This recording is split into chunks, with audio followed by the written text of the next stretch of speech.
Alrighty, so here we go. It's time to do the preview of these conference final, and in this video, we're gonna talk about the Eastern Conference Final, and arguably, this is gonna be the game out of the two conference final that everybody's gonna watch. I mean, no disrespect to LAFC versus Houston Dynamo, but everybody's gonna tune in to the Hell is Real Derby, and I argue we probably have not had this big of a game in a conference final matchup since Toronto FC took on Montreal back in 2016 when we saw that Canadian Classique. And I think that conference final will definitely go down as one of the greatest, if not the greatest conference final we have ever seen in MLS history. I mean, I still remember that conference final, especially leg two in that game between Montreal and Toronto, where both of these teams were throwing haymakers to a point where we got to extra time, and that if you thought that last year in terms of MLS Cup and the craziness that we saw was fun, go back, watch what we saw in that 2016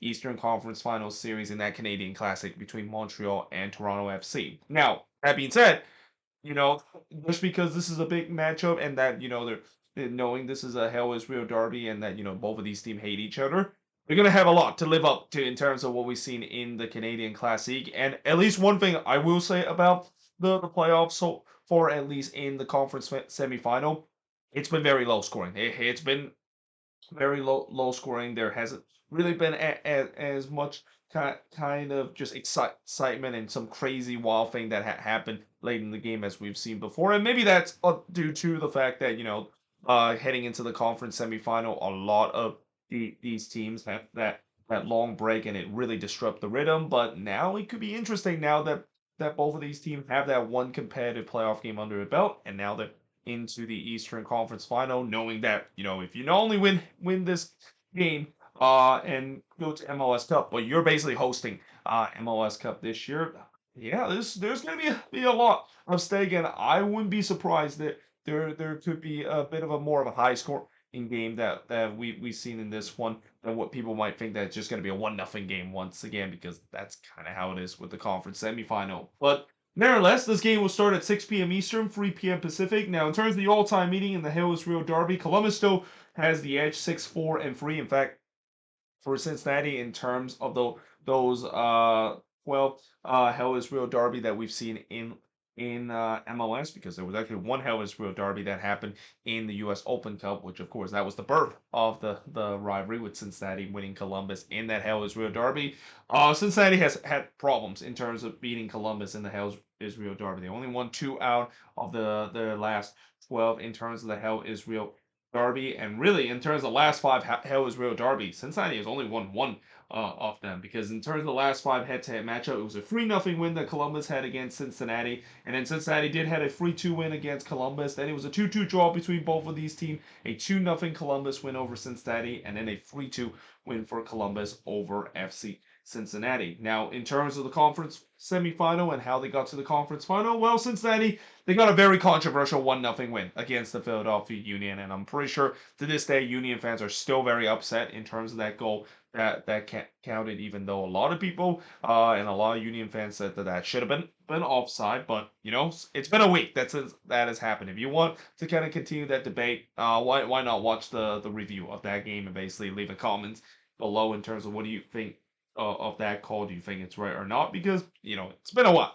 Well, I think we need to eventually move on from that. But then you look at Columbus. They got a 2-1 win against Orlando City in that game. Actually, it wasn't a 2-1 win. I'm sorry. It's actually a 2-0 win. Orlando didn't score in that game. It was a 2-0 win that they had against Orlando City after extra time, even though in a game, I will say that Columbus were by far the better team and that they probably should have won that one in regulation rather than heading into extra time. But when you look at the 5 key points coming into this Hell is Real Derby, obviously, as I mentioned, whoever wins this game will be hosting MLS Cup final. We kind of already knew that heading into the conference semifinal too, where pretty much every single team in the Western Conference that is remaining just doesn't have enough of the points total compared to the Eastern Conference. Obviously, whoever hosts MLS Cup will be the team that has the highest amount of points. And knowing the fact that this season the Eastern Conference have been so much better than the Western Conference in terms of points total, it's not a big surprise that MLS Cup is going to host in the Eastern Conference. But we didn't know that heading into the conference final that no matter what's going to happen, an Ohio team is going to be hosting an MLS Cup final, and it will be sure that the MLS Cup will indeed be hosting in Ohio, and cue basically that meme of the astronaut pointing the gun about the whole Ohio thing, if you know what I mean. But yeah, the second key points coming into this game is that this is going to be the first Hell is Road derby we're going to see in the playoffs. But this is not the only time both of these teams met each other in a knockout match. We saw it back all the way in 2017. In fact, that was kind of the birth of this Hell is Real derby. Well, actually, they were. It wasn't even called the Hell is Real derby until when both of these teams were playing MLS back in 2017 when Cincinnati was still playing in the USL Championship. They of course meet each other in the knockout round, and Cincinnati was able to win that game in the knockout match in the U.S. Open Cup, a 1-0 win against the Columbus Crew. And I don't think at that point a lot of people thought that both of these teams will meet regularly in MLS. I mean, I think we can all agree that Cincinnati their boost in terms of eventually made it to MLS coming from the USL Championship really was fueled because of that U.S. Open Cup run, and also not to mention they had the highest average attendance in the USL Championship when they were there for a couple of years. Now, the other big key points coming into this is that two of the best players will be colliding in this game, so that basically means that there's a lot of discussion of who's gonna step up for the team. Is it gonna be Cucho Hernandez? Is it gonna be Lucho Acosta? I don't really think both of these players has been playing that well in this playoffs. I mean, yes, that sounds like a ludicrous thing to say because both of these players has been just so great for their team and meant so much for their team throughout the season. But really in the playoffs, you look at both of these players. I mean, Lucho Acosta, yes, he did score a goal in the game against the Red Bulls, but he hasn't been able to score a goal ever since. He's been kind of average at best in terms of this playoffs. Now, obviously, he eventually did win MVP, and keep in mind, in terms of the MVP awards, when they voted for the MVP awards, the voting ended before the playoffs began. So, whatever happened in terms of the playoffs, it really didn't matter in terms of Lucho Acosta's chances of winning the MVP.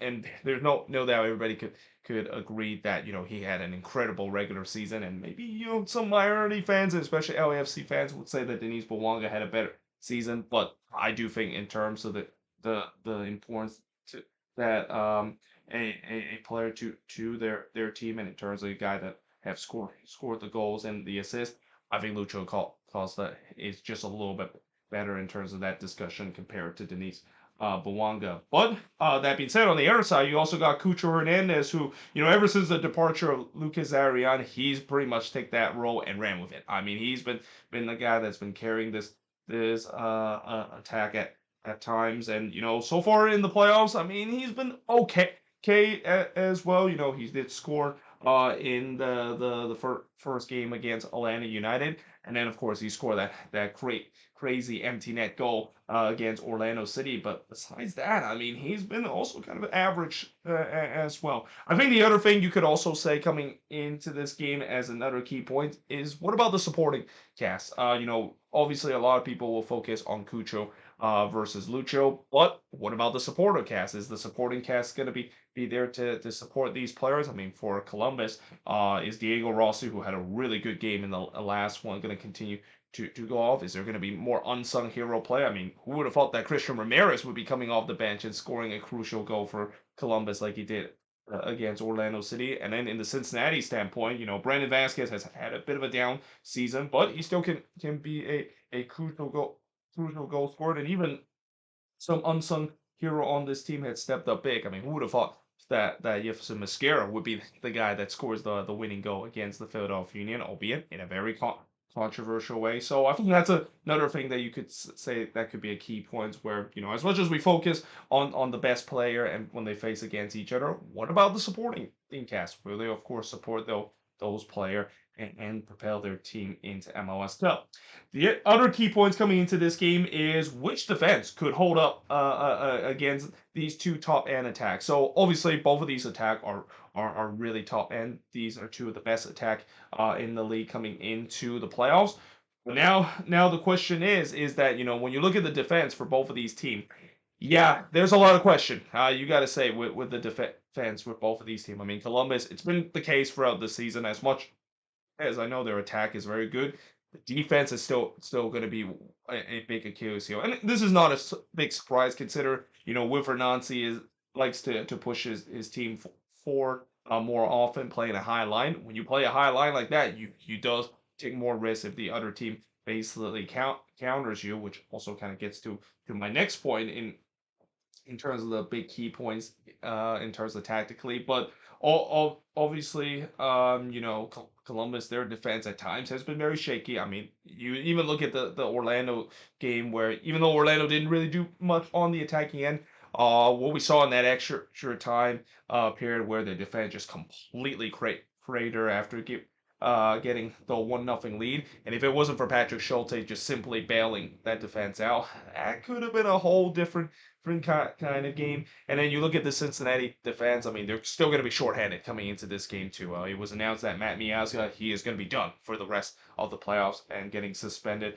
for a couple of games due to what we thought was that alleged situation that he had in terms of what he did after the game between the Red Bulls versus FC Cincinnati that sent Cincinnati to the next round. And that before we said that Matt Miazga getting that red card, I mean, and after his antics post game, it could come back to be a big price for Cincinnati to pay. We didn't know that it would be that serious to a point where he's going to be missed out for the rest of the playoffs. And again, they don't have Nick Hagelin too. He's going to be done for the rest of the season as well. So again, this is going to be another makeshift back line that the Cincinnati defense is gonna face. And it's one thing to keep hold against the Philadelphia Union, who hasn't had a good season in terms of their attacking end, especially down the stretch. But it's another now facing against probably the best attack in the league, and we'll see how that's going to go. And we also will ask the question of Roman Salatano. I mean, Salatano has been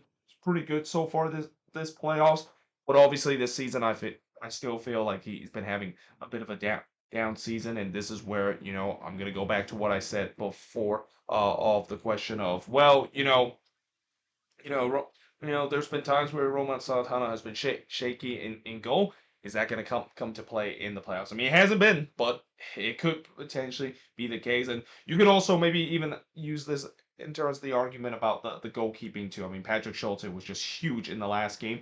Can he replicate that into this game as well? And then lastly, will Columbus stick with their style of dictating plays, even though it could play right into Cincinnati's favor? So obviously, Pat Nolan, I think the strategy in this game is that he's going to try to go on the transitional play. He knows that Columbus is a team that can be vulnerable in terms of being on getting hit on the transitional play. In fact, the game when they won 3-2 against Columbus in that first Hell's Real Derby of the regular season was all because Cincinnati decided to allow Columbus to have all the possession, and then once they take advantage of Columbus making mistakes at the back, which we have seen before that this Crew team has been turning the ball over too loosely, they can hit them on the counter attack and have the weapons to score on the transitional play. So that's kind of one of the things that will be interesting to see. I do think that Wilfred Nancy is going to stick with this identity of controlling the game and have most of the possession because I think it's getting to a point where for Wilfred Nancy he's basically live and die with the style that he played. There's no point of changing the style of play right now when you're basically doing this the whole season.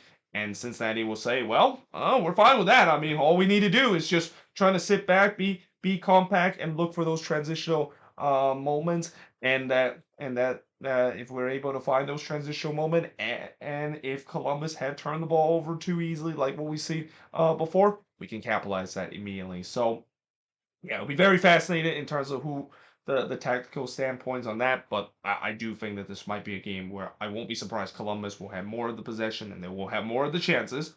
But this is where also they need to take advantage of their chances. They didn't do that in the game against Orlando City until extra time. They got to do it this time, especially against a Cincinnati team that I don't think Cincinnati is going to be like Orlando City, where they're just going to be ultra defense.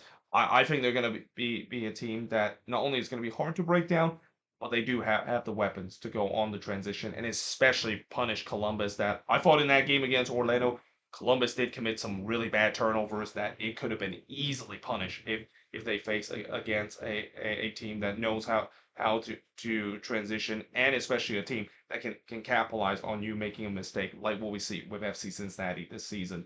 But yeah, there you have it. That is pretty much it in terms of this preview. And as always, let me know in the comments below what do you think of this game, and also as always, let me know in the comments your prediction of who is going to be making to MLS Cup and host MLS Cup this year. Is it going to be Cincinnati? Is it going to be Columbus? Let me know in the comments below. But yeah, hope you guys enjoyed this video. If you do, make sure you guys like, smash the subscribe button. And yeah, I, of course, will see you guys next time.